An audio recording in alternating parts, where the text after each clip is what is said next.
Rodi came in and was like, he says we're doing Shakespeare again.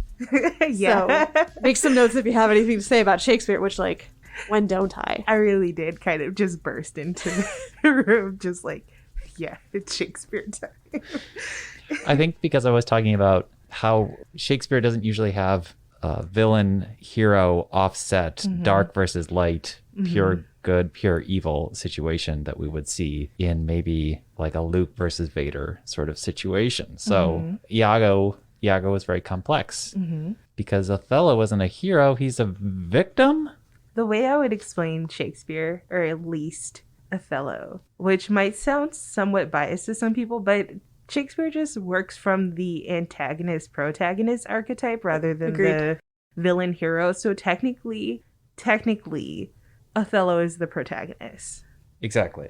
But Iago is special because he is not merely an antagonist, he is a villain. I actually pulled up, there's the complete works of William Shakespeare on the MIT website of all places that has been there since 1993. Certainly was a boon in my undergrad years, and I was like, wait, hold on, I gotta go look something up real quick. I'm just gonna Control F and search, the plain text HTML file of this play. And I actually pulled it up after you came into my office, Rodi, and was like looking at the titles, of all the plays, and was like, wow, there's only like Othello is kind of the only one where you can say that someone was maybe written as a villain, specifically maybe Richard III. Thank you. I just raised my eyebrows and she read. And possibly Hamlet. I want to talk about Hamlet. But as we discussed on Villains podcast part 1 about Claudio, there are plenty of villains in Shakespeare plays who don't realize it. Exactly. Bertram in All's Well That Ends Well. Bertram, I'm coming for you.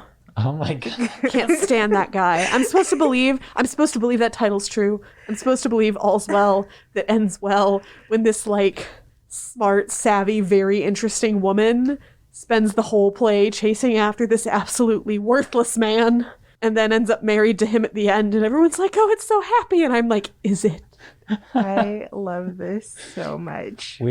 We're going to pause right there with our energy of coming for people because I have a great segue, but I first have to introduce the podcast and say that you're listening to A Little Too Quiet, the Ferndale Library podcast brought to you by the Friends of the Ferndale Library. I'm Jeff, of course, and you've been listening to Mary Grahame. Hello. And Rodi's here too. Hi. This is Villains 2, part 2, because we just had too much that we left on the table last time. In fact, that's exactly how we ended the last episode. We left Imhotep on the table. And then we had to conclude that episode. We were like, we have to come back and talk about villains again. Now, speaking of villains we're coming for, I wanted to kind of kick this off by letting Mary Grahame talk about someone who she didn't get a chance to talk about last time, even though she might have addressed him briefly, and that is Mr. Wickham. Yes. So I do feel like we gave some good time to Jane Austen villains. As we do. Other cads that go in the Jane Austen Hall of Fame, John Willoughby from Sense and Sensibility, of course. I am currently rereading Northanger Abbey on audiobook, and I had forgotten how much I hate John Thorpe. Oh my God, that guy, like... Or do you just hate him more now? No, it's like I had forgotten because he is like mansplaining the human. Like he is the human version of... Gotta love it. Gaslight, gatekeep, etc. I hate that guy, and the reason I hate him so much is that he's like real. Like something I do love about Northanger Abbey is that all of the characters in it are very like I know Henry Tilney in real life, and unfortunately John Thorpe also exists in real life. But Mr. Wickham still, by virtue of amount and degree of lives ruined, is the Jane Austen villain of all time, I think. And I just read a delightful novel that I believe has been mentioned on the podcast already. That's right. Entitled The Murder of Mr Wickham. It is not subtitled A Social Service, but it could have been. And I didn't realize when I first picked it up that it's like this Jane Austen crossover. Sure. It's like, this is my multiverse of madness. Because it also has characters from Northanger Abbey, right? It has. So actually the author did a really interesting job with figuring out when she could plausibly date the events of the novels, of Jane Austen's novels, because I think there's only one or two where there's some kind of reference that pins it down as, well, it had to be after this date. Okay. I mean, we know when they were written, but we don't know when they're set. And so she made some choices about like, well, you can make the case that Pride and Prejudice is set this early, and then Sense and Sensibility for her is set like 20 years later. She's diligent to the timeline. She's very diligent to the timeline. So the Darcys are in like their 40s and they have an almost grown son. Wow. And he's a big player. And Catherine Morland, alas, does not appear, but we learned that she's become a lady novelist because of course she has. And her daughter is in it. So the idea is that Emma Woodhouse Knightley is throwing this big house party, and that she and George Knightley know all these people somehow or are related to them distantly. And so there's a house party with a lot of Jane Austen characters, and Wickham crashes the house party and is a nuisance for about 3 days, and then he ends up dead. And then it's like a closed room, it's a lock all the doors, nobody can leave. Excellent. Kind of murder mystery. And the Darcy son and the Tilney's daughter team up to figure out who did it, because they're basically the only two with alibis. I like how this book's pitch is, because of course they would kill Mr. Wickham. Well, obviously. And the thing is, like, everybody, they're like, this doesn't narrow it down at all. Everybody hated that guy. And it is, I don't read a lot of Agatha Christie, but I enjoy the novels where Poirot is like, so I know who killed this man, but he was terrible. So as far as I'm concerned, nobody killed this man. Like, like Murder on the Orient Express, when he's like, I can't read suddenly, I don't know. And this similarly, if you don't want, all of my favorite murder mysteries are the ones where the person who was killed is terrible, so you don't feel bad about like it takes like 100 pages for someone to off Mr. Wickham, and I'm like, my only suspension of disbelief is that it took that long. But it's also, everyone has a motive. But everyone has a motive, and I'm normally terrible about guessing the killer, and I actually got this one, which I was very proud of. And truly, in the end of the book is like, as far as we're concerned, this was a social service. Yes. Nobody will be taken to the Inns of Court over this. So it was just so sad. It was wish fulfillment.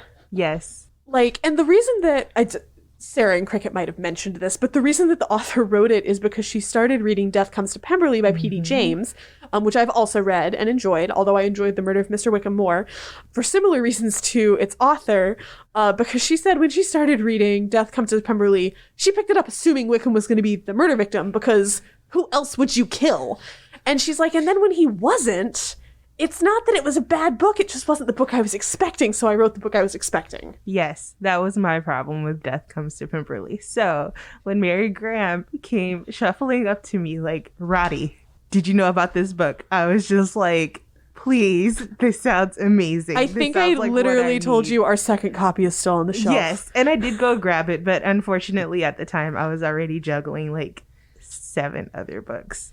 I haven't finished a book so quickly, and I don't remember how long. So, I mean, I sympathize with I'm also currently juggling 7 books. Yeah, so I'm going to go back to it because I need it to do for me what Death Comes to Pemberley did not do for me, unfortunately, because it was so good, but no one cares about Mr. Denny that much. This is the thing. That's exactly it. I mean, the joy of Death Comes to Pemberley is that it is so focused on the Darcy family. You do get a lot more of Darcy and Elizabeth than you get, although you get, I think some really excellent scenes. And everyone makes their choices about characterization. And in The Murder of Mr. Wickham, even the ones that I was like, that's not what I would have done, I was still like, this is still supported by the text. Right. So I do understand how you got here, and I respect that. Rodi, thoughts? Oh, I just hate Mr. Wickham. He's the worst. I mean, think about it in terms of just not just book, but also like the rom-com genre over all types of media. Mr. Wickham is the mold for a lot of these like quote unquote villains in that genre. And so he's a scoundrel, and he's not the fun kind. No, he's horrible. He's the worst kind. And I think you want to talk about villains we kind of love to read versus villains legitimately make us mad. And I think the impressive thing is that, like, I reread Pride and Prejudice at least once a year. And when Mr. Wickham comes, like, quote unquote on screen, I'm like, bastard spotted, and I enjoy, reading the scenes where, like, after Elizabeth knows what's going on and enjoys like playing with him a little bit like a cat and mouse. I'm like, this is satisfying to me. Reading, so he's the worst, but I still kind of enjoy reading about him. Reading Northanger Abbey and being like, oh, that's right, I want to hit John Thorpe over the head with a book, like a really, really heavy one. Now I'm remembering why I haven't reread Northanger in ages. That's the distinction. And that's the distinction, is that like he actively makes my skin crawl, even though he is not as terrible of a person as Wickham. Right. Like, this villain makes me angry, but not in a good way. Yes. Right. I'm just gonna bring it up. Do it. Because the villain. Okay, so Mary Listeners. Grahame and I Mary Grahame had already read these books. You likely have heard her talk about them on the pod before. I'm just getting ready to ring a bell, maybe. Okay. Do you want to guess? Well, my first guess is always Sylvia Moreno Garcia. Oh, But, no, Not that's in this for case. me. but This is for Mary Grahame. I'm still going to guess, is it the Bear and the Nightingale series? Yes. That's it. It's Okay. the Winternight Trilogy. The Winternight Trilogy. And The Bear and the Nightingale is the first book. Yes. So in this trilogy, which Mary Grahame, like, very lovingly peer pressured me into reading. To date, I have gotten 4 separate people to read these books. Honestly, it's impressive. So I started reading them, and there's just so many chats, so many text messages, so many emails of me viscerally reacting. I was getting to live this book. updates. Because there's not just one villain. There's actually 3 main villains. And one are of they the- united? Or...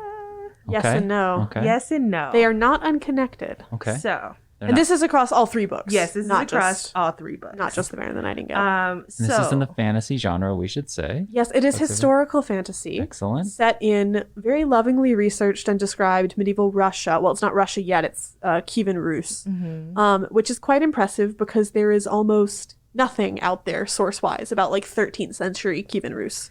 Wow. It's so well done. But it's so, So good. my little heart. It's the kind of writing that just makes me so happy that like alphabets exist. Having not read it, but only looked at the cover, I have to assume it involves magic, if not the dark arts of some Yes, kind. in a very traditional Mysticism? Russian folklore kind of way. Okay. Yes. And it's very much about tensions between the church, like the coming of Christianity to what is now Russia, and it's like the embrace of the church by Russian society, but also the old ways, which for many people there is no tension between them because they're like, sure, we can go to church, and then the old ways are about, you know, making sure the crops grow and things like that. So we can have it all, except one of our villains is like, no, you can't. Right. old ways. And before I start talking about him, there's another line to this, which is the eternal battle of the Winter King and the Summer King, which if you're already interested in that, that's already ringing a bell in your head. If you're not interested in that,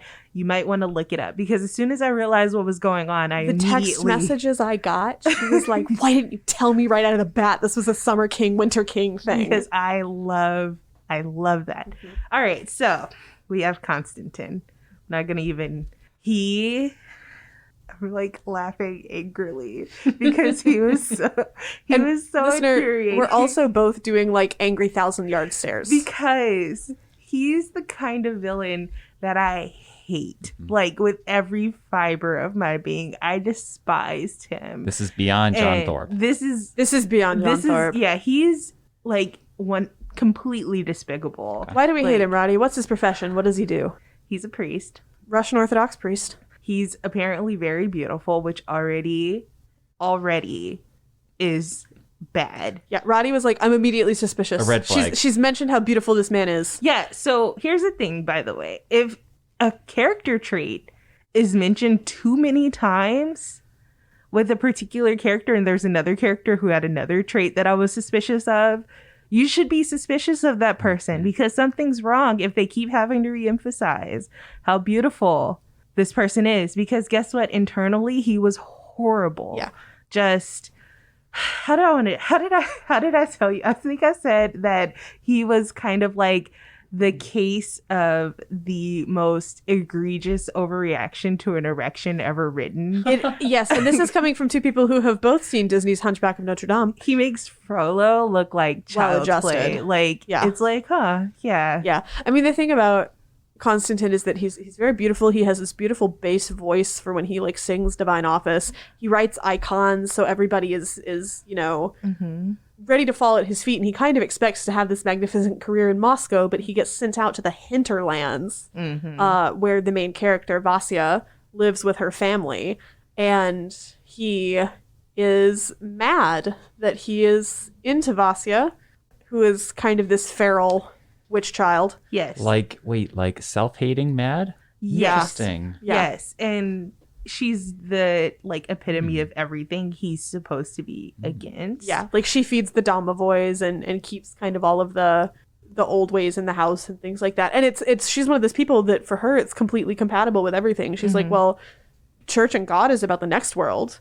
And the Certi, the spirits, is about this world. Yes. How does she feel about him? She can't stand him. Yeah. Okay. And she she almost pities him, I think. Yes. Is that she's like, wow, your small little mind. Exactly. And your rigid little moral structure. Like it's almost like when you see someone who's just so opposed to everything that makes sense, and you're just like, this person's just pathetic.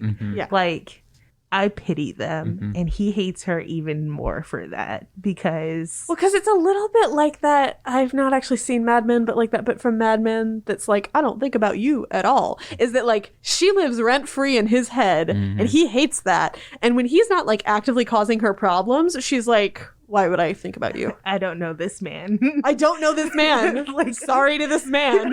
I've never seen him before in my life. Until, he tries to ruin her life. And she like straight up saves him from being drowned by a Rusalka. Does. And you know who was not grateful? Konstantin Nikonovich. Yeah, oh my God.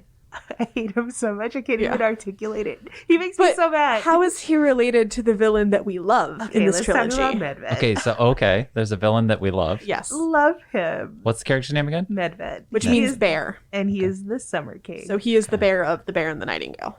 When you first meet him, I was like, I don't know about this guy. I don't really like him. And then he immediately grew on me because he's the kind of, by nature, he's literally a force of nature, actually. Yeah. Just to describe him, he's chaotic. And that's just what he is. And he has kind of dominion over summer, fire, heat stroke, making people not dead anymore. Yes. So like life, but in a creepy way. Yeah, in a very creepy way. Like you should not invite him to a funeral. No. Like this is very much a story about how like people who are dead are supposed to stay dead. And when they do not stay dead, consequences. Yes. But he's just like, but what if I re-alived this unalived person? Let's just see what would happen. All right, sorry. He's literally a chaos demon. He is. He's like just for funsies. He's whimsical. Yeah. And he... bless his little chaotic heart, loves Constantine so much. And yeah, he first appears to Constantine as like Constantine's like shut up in his little cell too late at night, trying to write icons. And his like so mad at God because he's like, I was supposed to have this glorious career and instead I got sent to the hinterlands, and instead of doing your will, I'm being tormented sexually by this little witch girl. And just as he's sort of in the height of his feelings about that, he thinks that one of his icons is speaking to him, and it's Medved. And like I got my partner to read these books, and he really enjoyed them, but like he's a priest. So the entire time he was reading this and he was like, well, if I briefly hallucinated that one of my icons of Jesus had only one eye, like this literal chaos demon, I simply would not have immediately agreed to do his will. Like, Constantine literally he was like, where does this man go to seminary? Constantine saw one hallucination and immediately sold his soul for a potato chip. Like, that literally is his, like, one corn chip. Like, it was immediate. It's because he doesn't actually love God. He loves himself. Exactly. And he wants purpose. So. And Medved was like, I'll give you purpose. But the thing is, Medved is like this eternal being who's locked in this constant struggle with his brother, the King of Winter. And so you're like, oh, you. Yeah. Like, that's just a thing that you do. And with Constantine, it's like, so what you keep doing is digging your own hole deeper and deeper. Sure. And so everything you've done to yourself. Yes. Deliberate choices. Constantine is, might I say, overbearing? I'm so mad. And I maybe am I Jeff, hold you on. know it's not fair when you do that during podcasts because we're wearing headphones. We can't get up and walk out of the room. We're innocent bystanders and you've trapped us. However, I do have a point though, because when we look back at John Thorpe or Wickham, that seems to be what is getting. And I'm presuming we haven't, aside from being a capricious necromancer, we haven't really described personality types or dispositions of Medved. I'm assuming he is not as insufferable. No. Personality-wise. Like, when he showed up, I was like, my buddy. The guy who's going to mess stuff up this year. Sure. But Constantine, what he does throughout the book is he inserts himself into situations in order to cause trouble. Yes. Like, he's not... He causes problems on purpose. He's not a chaos god who just, like, has to do it by nature. He's like, I'm purposefully going to go... mess these things up because I am a spiteful little man. Because I want something out of it. And if I can't get anything out of it, I can get making other people miserable out of it. And that's better than nothing.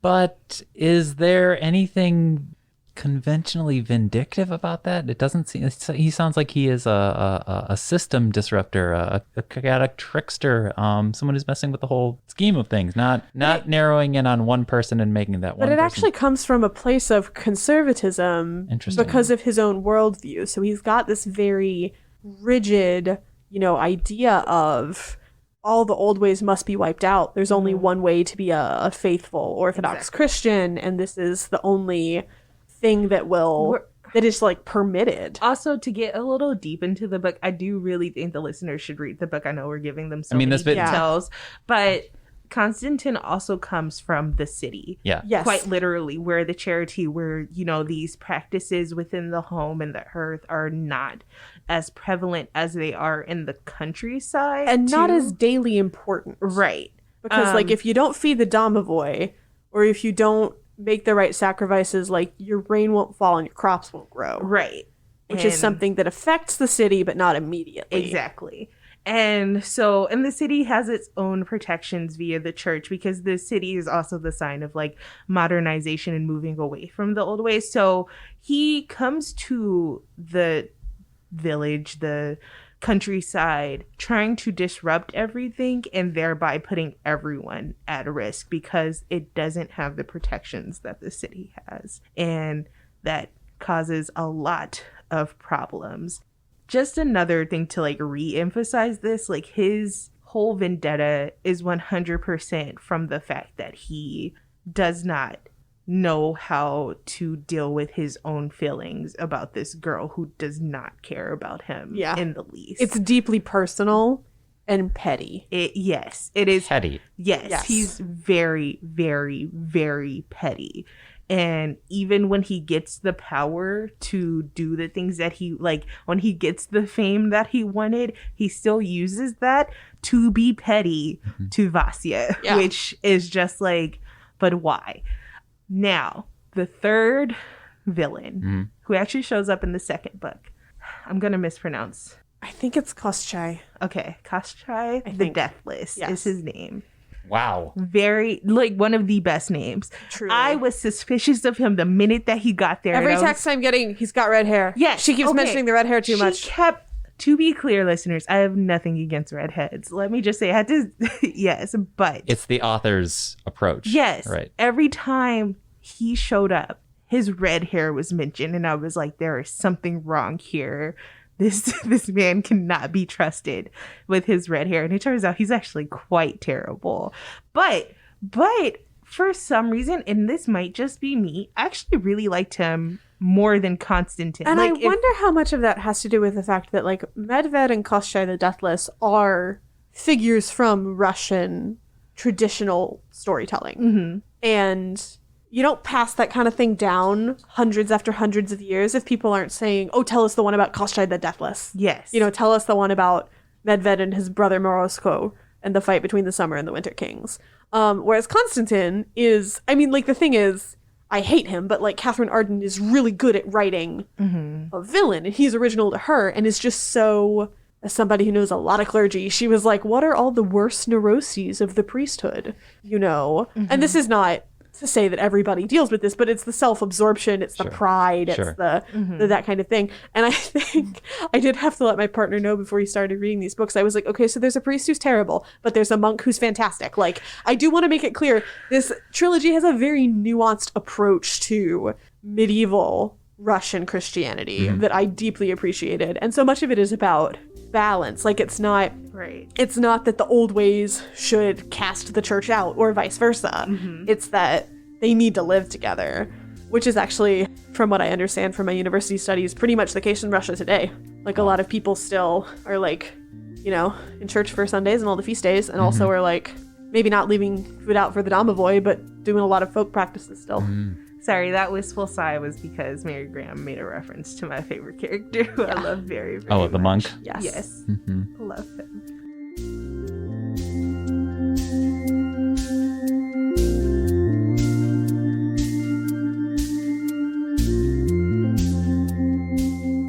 But we did say before we started this podcast that we can't spend the whole time talking about Yes. That's right. The Bear and the Nightingale, But even though I was going to say it is our touchstone. It did make me think that when we do like a villain or hate a villain, does it have a lot to do with maybe what their motives are? I don't know if it's always as simple as that. I think that their motives might change over the course of a series or a movie. For me, how much of it is that you personally annoy me. There you go. John Thorpe personally annoys me. Right. And Konstantin Nikonovich, what personally is like, I hate everything you stand for, and you're not even doing it stylishly. Like, I'll give this for George Wickham. Yeah. Smooth. Let's talk about style points. As butter. Style points count. Style points count. We kind of touched on that last time too, like villains with a seductive quality. Like, I mean, Iago. Medved, yes. Iago, Medved, Kashkai the Deathless, they're so charming. When you read them, like, even though I was like very suspicious of the redhead, I was just like, part of me is like, maybe he's fine and I'm just being weird because he seems pretty cool and then he did something horrendous. Kind of the epitome of style points is Richard III, who within the space of one scene gets a woman to go from, I hate you, you've killed my whole family, to, well, okay, I guess I'll marry you. Yes. Whiplash. Inconceivable. But like, you have to... You sort of have to applaud, or I mean, like Lady Macbeth, who I'm not always willing to say that she's the villain of the piece. But this, you can say the same thing of Macbeth, is like, you'll give it to them. They do have style. And same thing with, I wanted to talk about Claudius from Hamlet, because between this episode and our last Villains episode, I watched the 2017 production of Hamlet with Andrew Scott as Hamlet. Oh, I've wanted to see that. It's very good.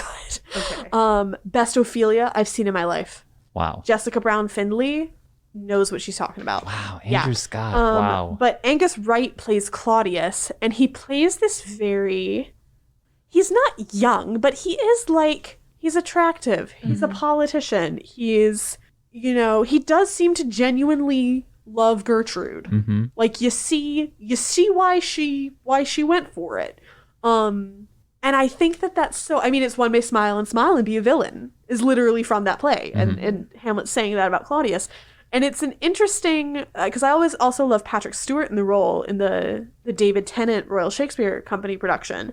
But it's a little, and I mean, it's Patrick Stewart, so he's suave in his own way. Indeed. But it's a little less overt in that production. And this is more like, we're throwing parties, we're wooing the people, we're very much being the politician and the charismatic diplomat about it all, in a way that just kind of makes you go, huh. Villains that make you go, huh. And for me, that's so delicious. Indeed. And makes the play that much more interesting. Right.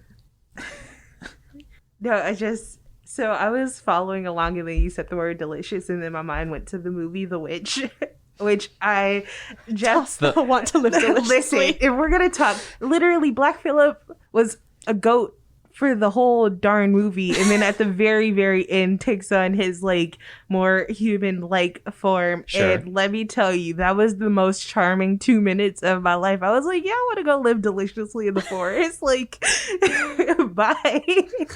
What else is there for? Well, and I mean, talk about, because I think that I actually haven't seen The Witch because I have a very, very low horror tolerance, but it's Anya Taylor-Joy, right? And yes. It's like, and you know the line. And I know the line. You just said the line. Yeah. But thinking about that, thinking about like the selling your soul to the devil type, you know, or thinking about like Dr. Faustus, Marlowe's Dr. Faustus. I mean, talk about, in this case, homoerotic seduction. Right. Mephistopheles, delicious villain. Right.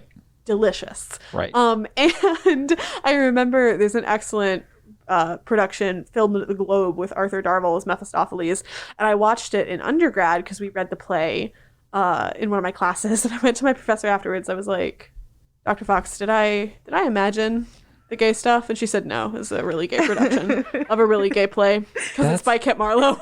That's interesting, though. We're going to get back. Well, I guess this is still on the subject of the witch, but Satan or the devil or a devil figure as the villain in your work of narrative fiction or theater is interesting because that's sort of like the Superman of villains. I mean, the ultimate, the pure evil. And in sort of a Faustian deal, are you really supposed to be mad at the devil? Okay, so we're gonna take it to John Milton real quick and Okay. talk Yes. about Paradise Lost because let me tell you, Satan is anti-hero. listen, Right. he is, and when you listen to him talk about why he did the thing he did, you're like, yeah, like I'm there with you, and I get it, and that is just. Like you said, the Right. Superman of villain, like Right. every villain tries to get to that point. I mean, It's the literary equivalent of Heath Ledger's hospital monologue in The Dark Knight, yes. where you're like, huh. No, it's really that good. Like, I mean, I don't know, I'm talking about Paradise Lost like it came out yesterday, but I really It's enjoyed like it. 400 years because- ago. Yeah, basically. It's just a foundational text Because- of the modern English canon. Don't worry. Exactly. And it's now I want to reread it because when I read it in college, I was just like, this is so good. And I see this everywhere now because Without Paradise Lost, you wouldn't have Crowley in Good Omens saying, Exactly. No way, I didn't mean to fall, I just sauntered vaguely downwards. Right. You know? and also like I mean, there's a whole conversation of how that actually ended up changing or like kind of morphing itself into religious canon too, which, you know, that's a whole other conversation. It's a whole other but- conversation, but it is right up there for me with Dante's Inferno. Yes. And Dante being like, I'm gonna invent hell, and it has like no Exactly. you know, scriptural basis, and then people being like, oh my god, that's what hell's like. And it's like, Exactly. That Dante's Inferno and Paradise Lost. I have so many opinions about those books because of that. Because you know what about the Inferno, by the way, when you get to the whole divine comedy, like the whole trilogy, things fall apart like as soon as you get to the end of Purgatory. So just throwing that out there. Like he was winging it. So and we'll also, like, when you spend that much time lovingly describing hell and all 7 circles of it, when you get to paradise, like, Beatrice isn't gonna cut it. No. yeah, it was boring. Yeah. I was like, send me back. Take me back. It's so interesting to me as someone who, like, spends a not small amount of time believing why, like, I, a religious person, don't believe that hell is, like, a thing. And people are like, but all these things, and I'm like, no. Dante's Inferno Yes. is not scripture. Exactly. But once again, the whole like trend of like selling your soul or giving part of yourself to, it shows up everywhere. Yeah. Like, I mean, it shows up in The Bear and the Nightingale. It shows up in That's The Bear and the effectively Nightingale. what Constantine does. It shows up even in, I'm gonna say it, Gods of Jada's Shadow. That's actually a big, like, that's a big I wondered part if of we that were going to book. talk about that because Hunkame is such a Yeah.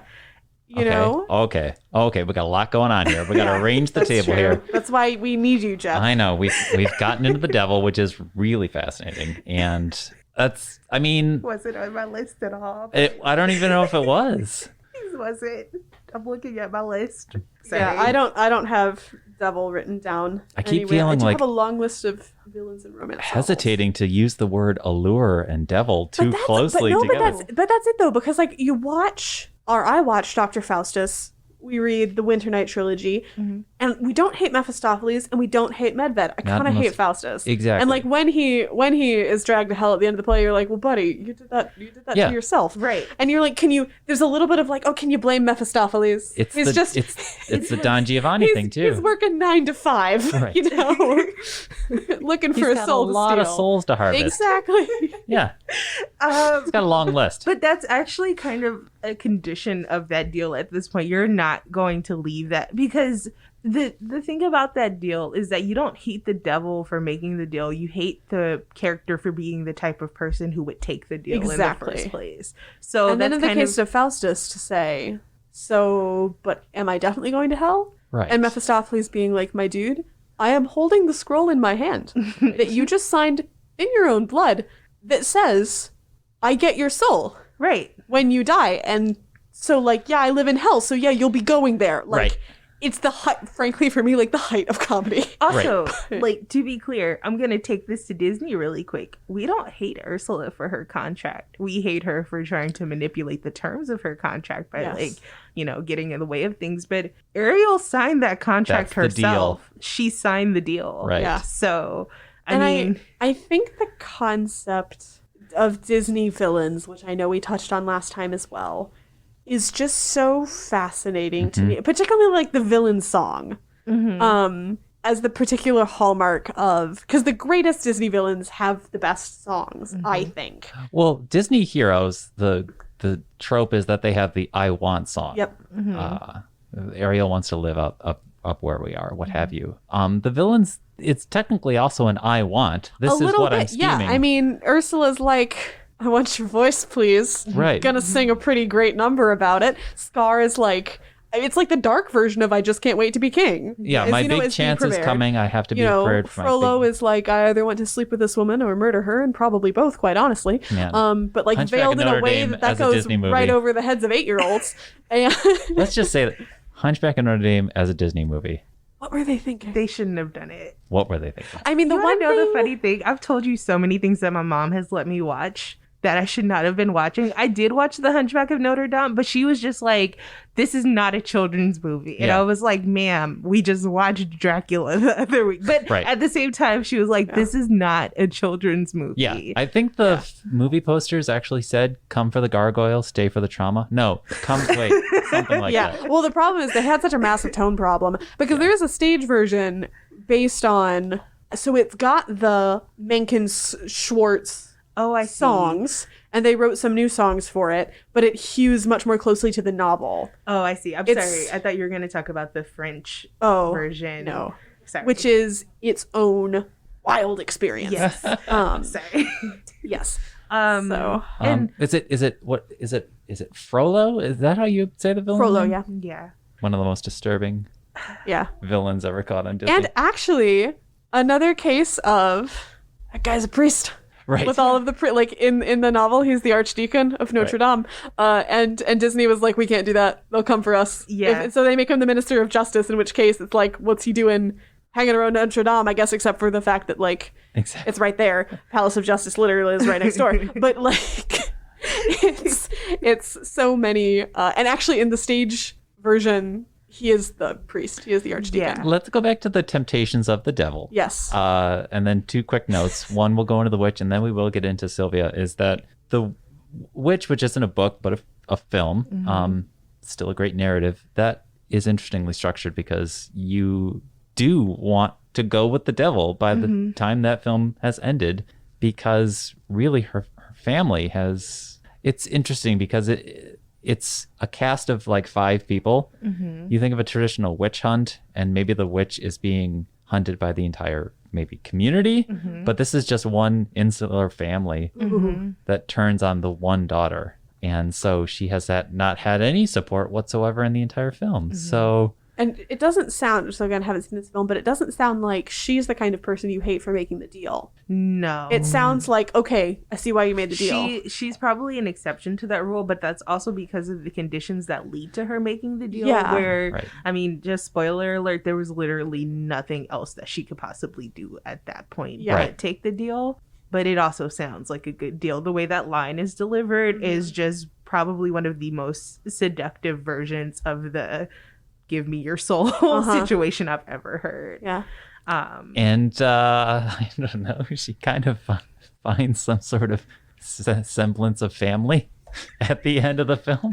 Sorry, this is hilarious if you've seen the movie. Like, part of me just wants to show you like the very beginning of the movie and then like skip all the middle and then show you the very end and then you would get it. Yeah. Because, But yes, the temptation of the devil. There are gods of underworlds. We should probably talk because we've never really formally talked about gods of Jade and Shadow. Okay, so. Which what was that the phrase for the trope of that story? Death in the Maiden. Yeah. A Death in the Maiden story.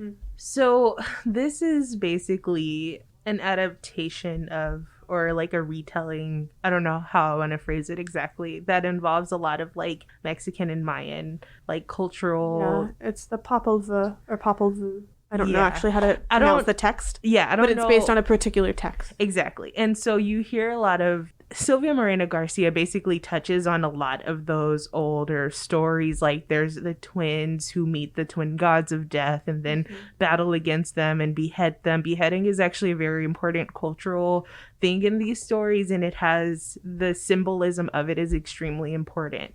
I'm going to try not to like dwell on that too much and just give you the story, which is that you have our main character, Cassiopeia Toon, who lives with her mother's family. The patriarch of the family, her grandfather, is a very cruel, sickly old man who's basically spends all of his time rolling his family from the bed in which he lays. Her mother had left the family, married a man with, indigenous blood, and so he was looked down upon. That match was looked down upon. So once her father dies, Cassiopeia's father dies, they have to move back in with the family, and instead of having their proper place in the family, they are then treated like servants. And she also has this cousin, Martin, who's the only grandson of the family, and is just as big a jerk as the grandfather. And yes, and he has so much privilege because of that, and he has no problem exercising that even over his cousin, and he just a real smarmy jerk. Yes, and he resents her because of the fact that she is intelligent and educated, and he knows couldn't. That she is smarter than him. Yes. And that, in a way, actually, their grandfather likes her more. Yes. Like, doesn't treat her well, but respects her. There is a line that he sticks on, which is when he got expelled from school, and Cassiopeia was in the room with their grandfather when, when Martin had to come in and tell them what happened. And his grandfather kind of looks at her and says, "If only you were a boy." And that one moment kind of set the tone for the way he treats her for the rest of the book, nearly. So what happens is Martine gets her in trouble, and she can't go with the family to their regular, like, once a year day out where she wouldn't have to work or clean or anything. So she's forced to stay at home, and she kind of falls into temptation to open this chest that her grandfather keeps in his room at the foot of his bed. She thinks that it's going to have money in it. It doesn't. It's actually just full of bones, and she touches the bones, and a shard gets stuck in her hand, and all of the bones reanimate into a flesh and blood version of the supreme lord of the underworld, Hunkame. And then he's just like, "Hey, buddy."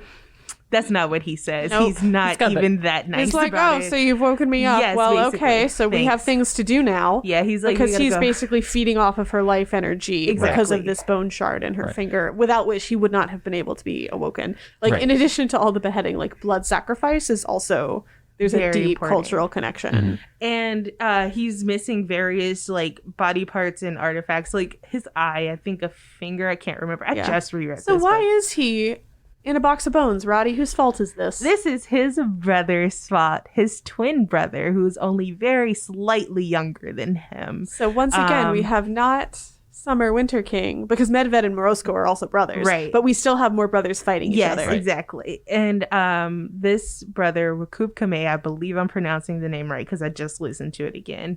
He resented his brother almost similarly to the way that Cassiopeia and her cousin resent each other for the fact that even though they were twins, Hunchback was the older twin, and therefore any decision that he made was final.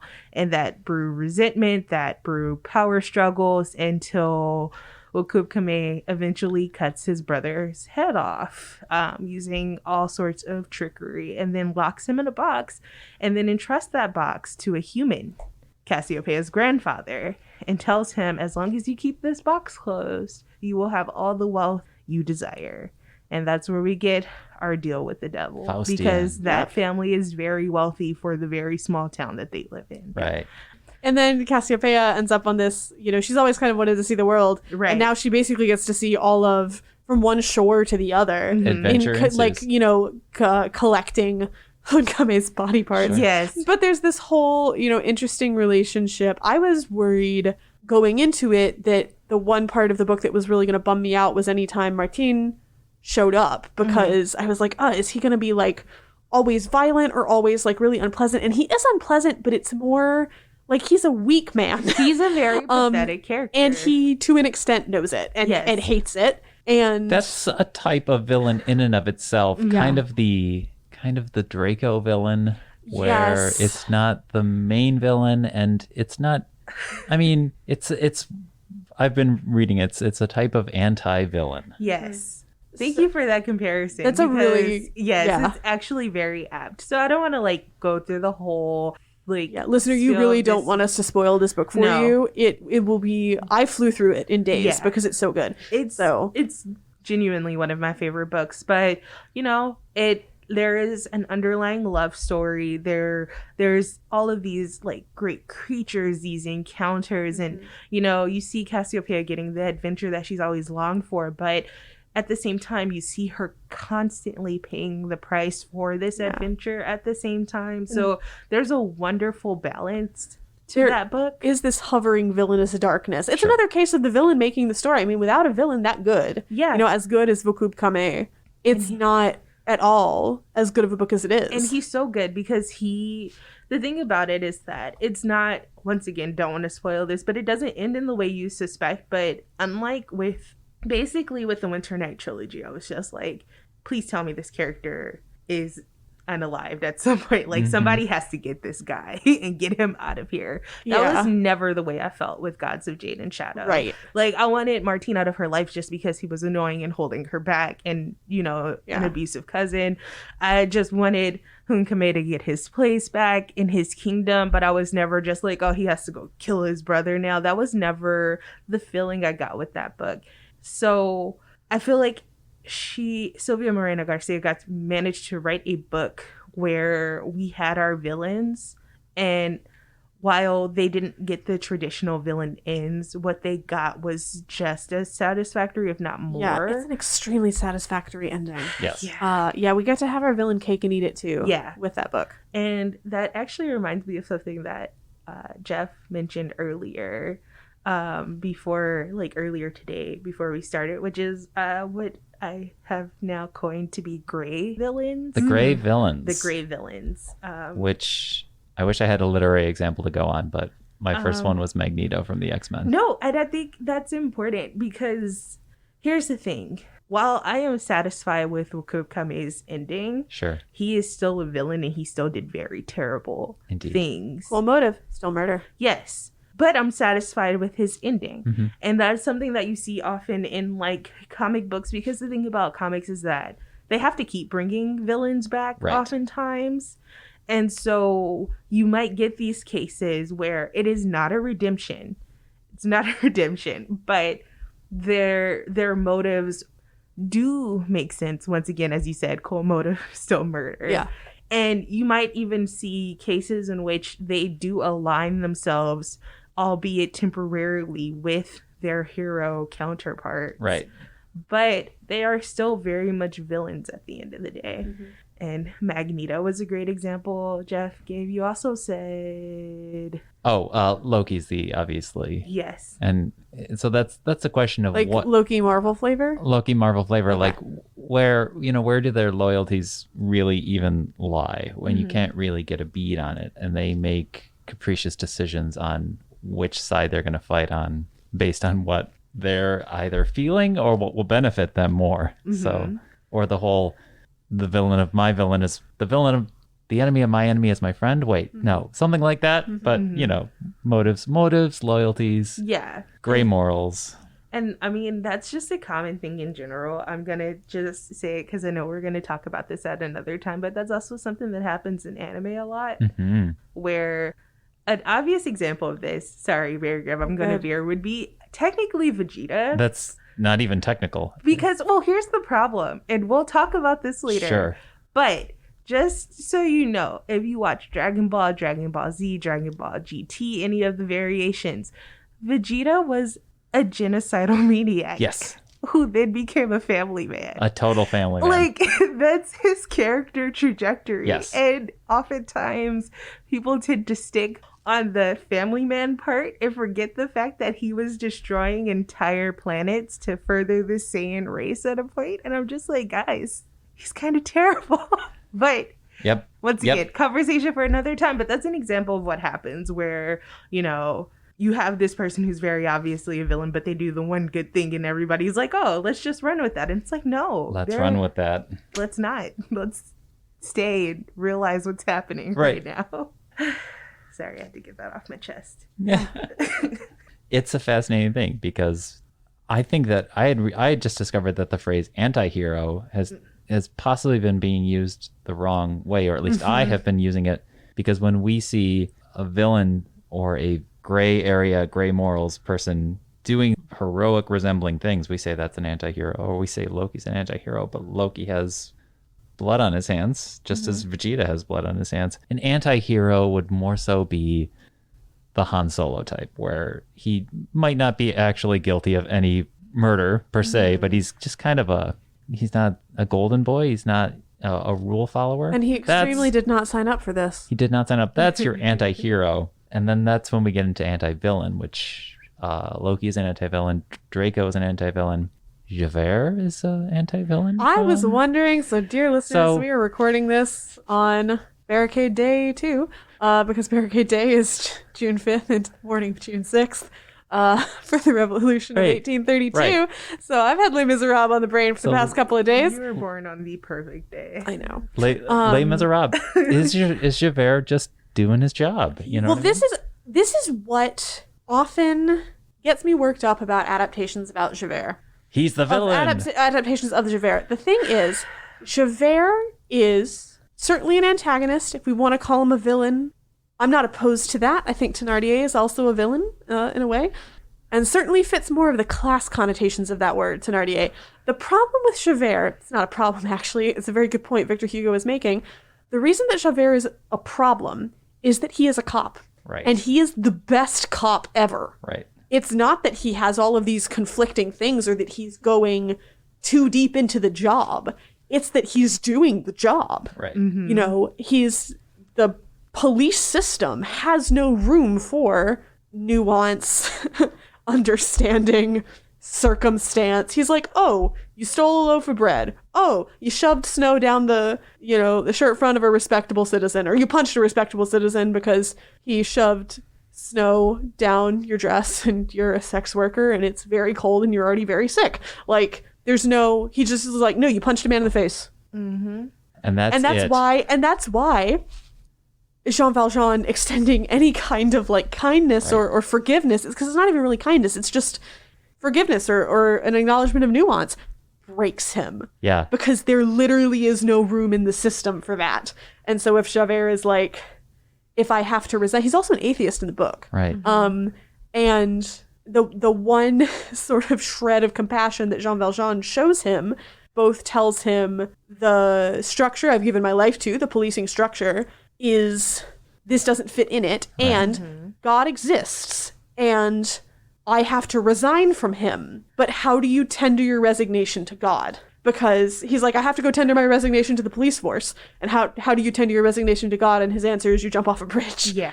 And the particular bridge he jumps off of, because Paris has a ton of them, is like literally between maybe not Notre Dame, but another important church and like his police precinct. He's literally caught between the law and the church. He jumps off a bridge about it. And I mean, psychologically complex villains are fascinating villains. He's So, so good. I love that's Javert. he is yeah. That's But I admire that. oh, Vicky Hugo. Yeah, exactly. You've done it again. I admire the construct of that character. Oh, yeah. And having not read that book until later in life, and now listening to this conversation, I had to open up my phone just to confirm whether or not my brain was doing this or not. But there are already things on the internet that tie in that character and that story from Les Miserables to something like 1993's The Fugitive with Harrison Ford and Tommy Lee Jones and the cat and mouse energy. Yeah. And that's the thing how is that Tommy Lee like Jones is just doing his job. it does get reduced, like the Javert The cat and Valjean mouse dynamic situation. gets reduced to that a lot, which is not what I think it is, because Javert is not actually dogging him across France. Javert keeps like getting promoted.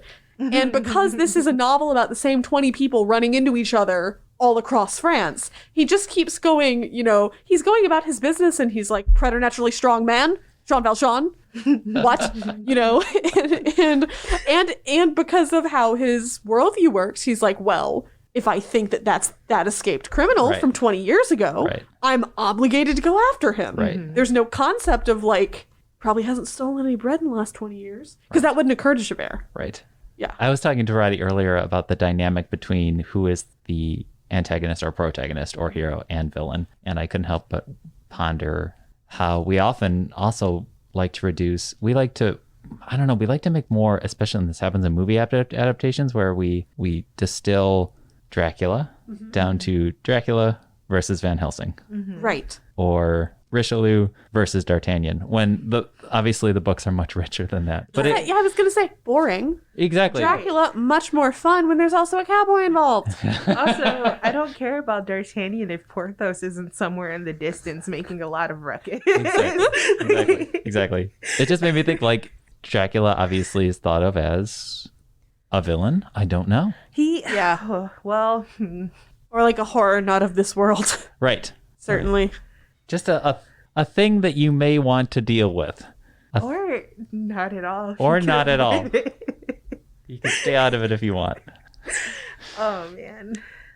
So this was a great episode, especially because we dove real deep into the Winter Night series. Winternight Trilogy. Winternight Trilogy.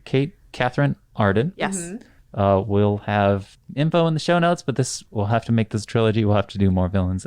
I have a whole list of romance novel villains we didn't even get to. We didn't talk about So. Odysseus yet again. Oh my gosh, we didn't get We're to. going to have to just... I'll talk to you about that later, actually. But, We'll have an Odyssey episode, but I think this was rewarding because we really dug into the Winter Night Trilogy. So yes, and please read it. Please read it. Let Mary Graham's net cast I was even gonna further. say I want my count to be even higher of people I have gotten to read these books. we have to do a romance part 2 very soon as well. So we'll you know just, what? We'll just tag the villains into that. tag the villains into that, and we'll say thank you to the folks at home. This has been another episode of A Little Too Quiet, this Ferndale Library podcast, and it's brought to you by the Friends of the Ferndale Library. Mary Grahame, thanks for being here. Thank you, Jeff. Happy birthday, and Oh, thank you. Happy birthday. whatever other that French observance that you just mentioned. Barricade Day. Barricade It's not Day? like, to be very clear, this was a bunch of students throwing furniture in the street. This is not something that's currently being observed in France, you know, the way Bastille Day is. This is a bunch of Les Miserables nerds on the internet in a trench coat. Love We it. all come out of hiding one year, Love it. once a year. And Roddy, thanks for joining us. Of course. And if you want to support this podcast, go to ferndalefriends.org, or you could rate or follow us or leave a comment or tell your friends about us. And thank you for listening to part 2. We will keep you hanging in suspense for part 3. We'll talk about more villains in the future. Thanks for listening. We'll be back next week with more.